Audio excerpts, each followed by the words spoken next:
Sorry, can you see it? Oh, I see it. I can see it. Okay. It's not there, is it? Is it? Oh, there. Okay. You better put it in the folder afterwards. There we go.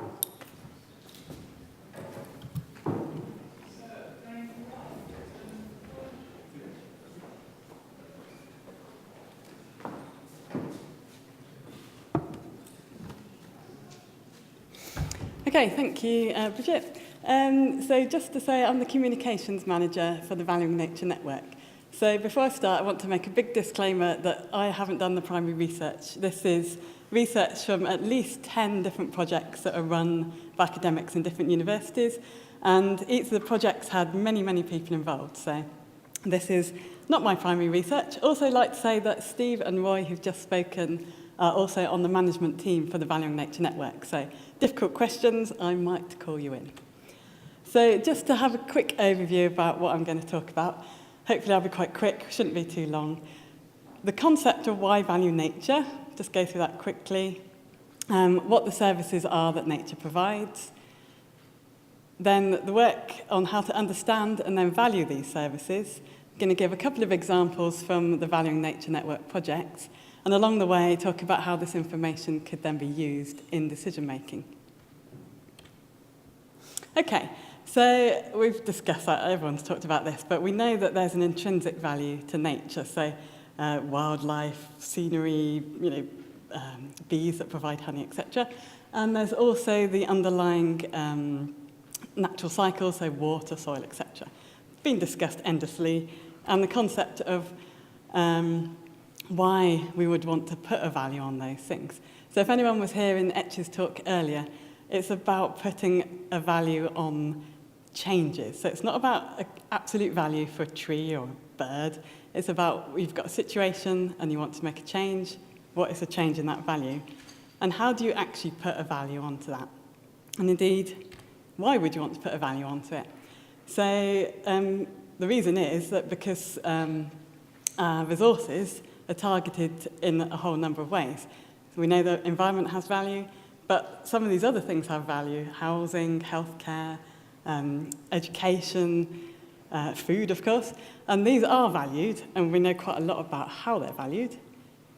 Generally, they're valued in money. So they've got a straightforward, equivocal value terms. So just bearing these concepts in mind, now going to turn to the Valuing Nature Network.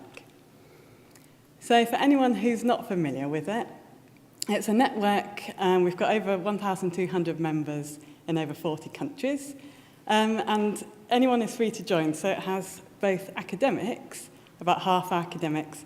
We also have NGO organisations, policy people and business people involved. And this was, so anyone can sort of join up and understand and take part and hear about what we're going to do, or the research that's going on. Can you tolerate another conceptual framework? Let's go through it quickly. The important thing is that wherever you start, it's all tied up together. So starting in the top left, we've got the drivers of change, political, socioeconomic, environmental drivers. We've got the natural resources and the ecosystem services that stem from them. And then, together with other capital, for example, manufactured and human capital, these produce goods which people want to use. So these go through these various sort of groups, and obviously we're interested in the valuation, which can be economic, health valuation, shared social values, so using monetary and non-monetary assessments. So once you've done that sort of valuation, the outputs can then be put back into decision making, which then feeds back into regulation, which then feeds back into the drivers. So this was a concept which the Valuing Nature Network projects came up with fairly early in the research, and it just provides a framework for people and to sort of organise their work. So there were 10 projects within the Valuing Nature Network. As I said, they're run by different universities. I'm not going to talk about them all. I've picked out 3 just to focus on. So first one about coastal services, second one about peatlands, and just a quick mention about the business opportunities from the natural environment. So firstly, I'm going to talk about the Valuing and Managing Coastal Zones project. And this is work that's led by Professor Kerry Turner at the University of East Anglia. And his team actually involved about 60 different people. So each of these teams involved economists, social scientists, natural scientists, and also involved often NGOs and policy people as well, to try to get all those people working together at the same time. As you're probably aware, I've looked at some facts and figures I think I got from Kerry's work. So coasts, I think was mentioned earlier this morning. They are about 20% of the land area, but apparently about half of the population lives around the coast, and that's 75% of the world's major cities. So managing coastline is really important. And obviously, they're not important just for human use, but they have biodiversity, habitat use as well.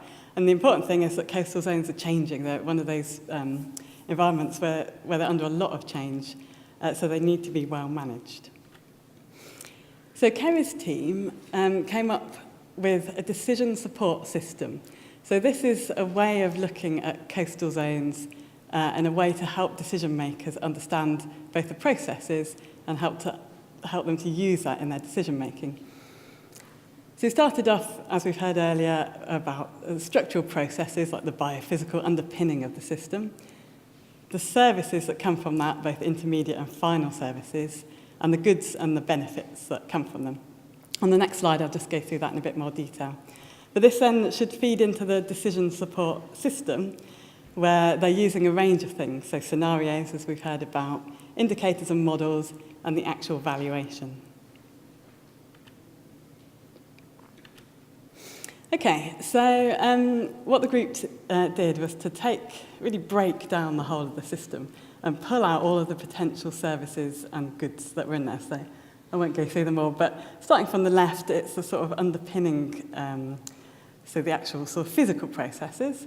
Then you get your intermediate services, and these are broken down into supporting, regulating, cultural services in different colours.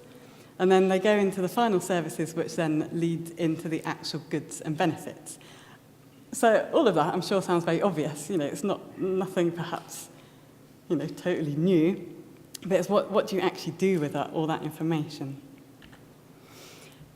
I've skipped the valuation part of this because I forgot to say that a lot of this work is actually now being carried out under the National Ecosystem Assessment work, which won't be ready to publish until March. So some of this, the details of it, unfortunately, can't talk about yet.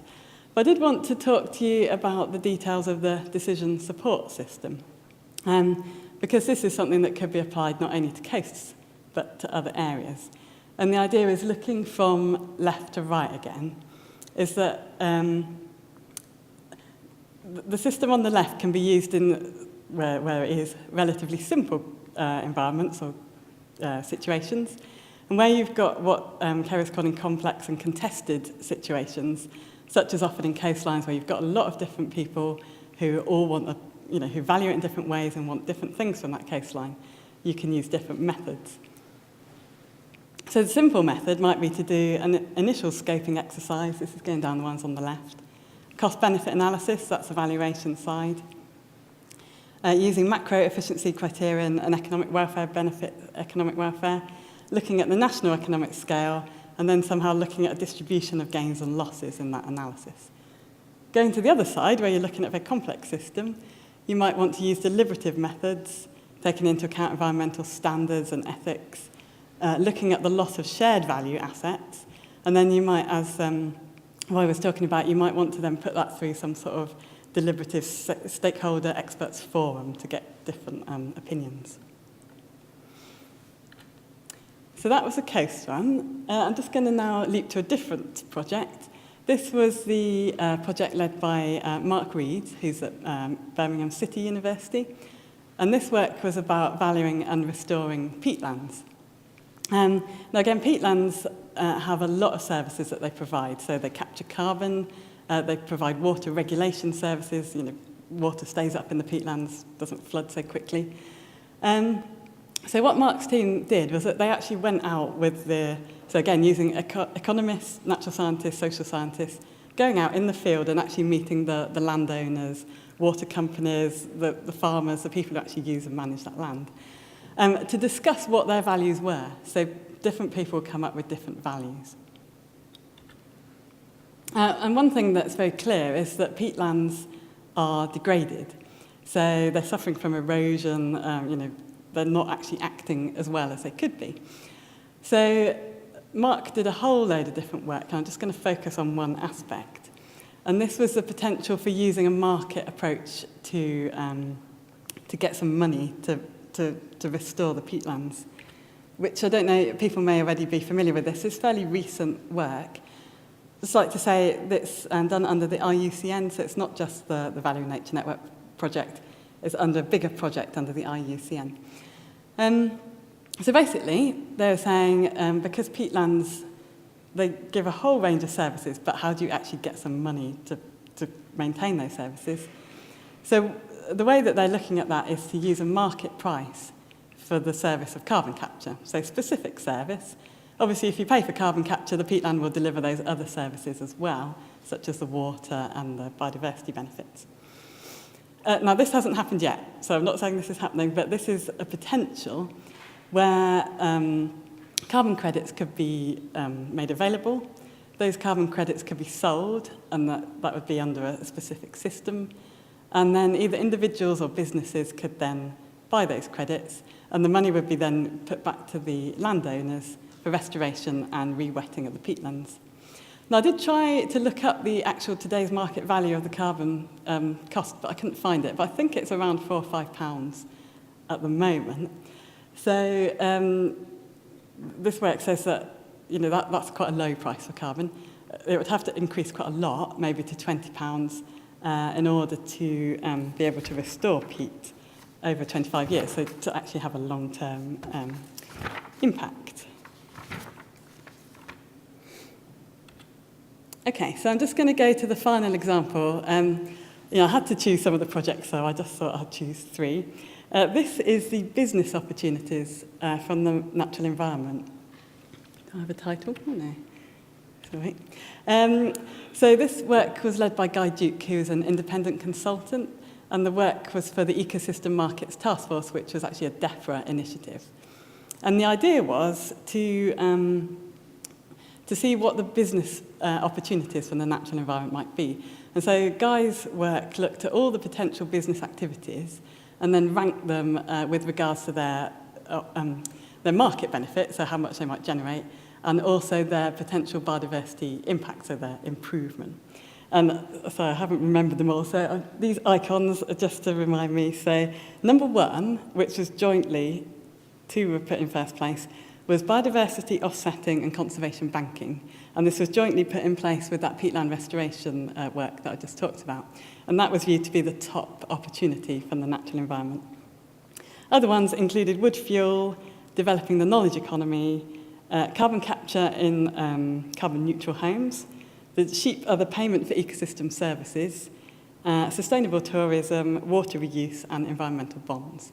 So just throwing that in there, the findings were then put to government via the Ecosystem Markets Task Force, and the idea was that it should stimulate both for business opportunities and for government to look at the regulatory either restrictions or areas where they should open up to help that to happen.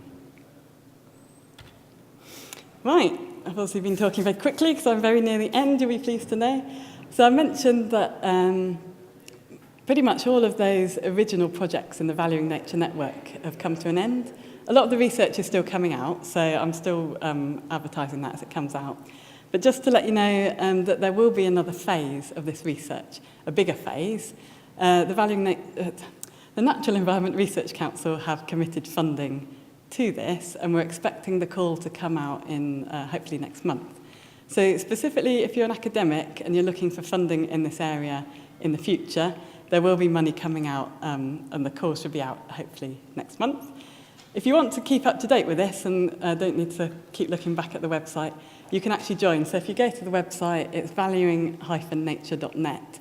Go to the top left to the join, and then you can fill in your details, and I'll email you when there's more information. And that's it.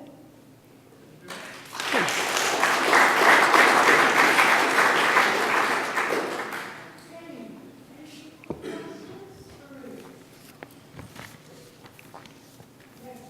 Just a quick one, Ruth. mentioned about that funding call that's about to come out. Is that for UK academics only, or is it for, if we're from Ireland, so would you be able to apply for that? Yes, I was just thinking about that earlier. I'm not sure. It would be under the normal conditions of the Natural Environment Research Council and the equivalent funders. So yes, we'd have to find out whether that does apply.